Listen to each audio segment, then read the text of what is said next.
嗱，咁1號年份尾數嘅人咧，咁今個月份咧就頭腦就比較模糊啲，個人咧就比較固執啊、死板啊、唔聽人講啊，成日認為自己係啱嘅，咁所以咧最終咧就會做錯決定，就令到自己入咗一個困局，或者發生一啲唔係咁好嘅事情咧，都係可能係自己造成㗎。咁所以我覺得呢個月份就多啲反省下自己，就唔好好似執迷不悔啊，即係死腦筋咁啦嚇，就去決定去做一啲事情。咁堅持多一個月咧，應該咧就會好啲嘅。咁財運方面咧，就錢就唔係咁好賺嘅，咁所以咧呢一個月份裏邊就財運咧，我諗就麻麻地。咁仲有咧好多想法咧，就令到自己係想走一啲捷徑，懶得就懶。我就會建議咧，你堅持行一條正當嘅路，同埋就係要堅持咧行一個叫做係按部就班嘅一個規矩啦，即係同埋一個方法咧，會令到你嘅錢財係會好運啲嘅。咁同埋咧就亦都係喺過去嗰幾個月咧，都係告誡咧各位就係小心謹慎。咁所以我覺得如果你有投資嘅話，可能呢個月份可能可以去 take 下 profit 嘅，即係可以鎖定利潤咁樣咯。咁健康方面咧，就如果係你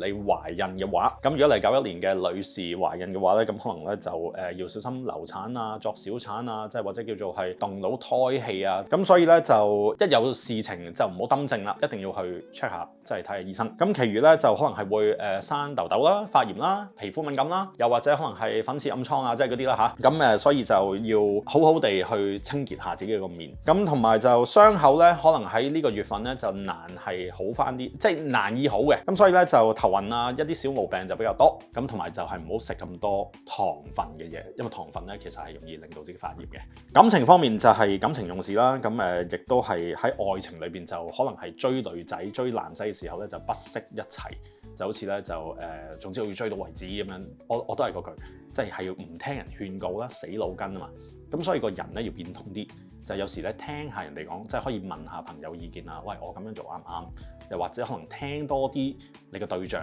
講下究竟佢哋想要啲乜嘢嘢，佢哋中意啲乜嘢嘢，就而唔係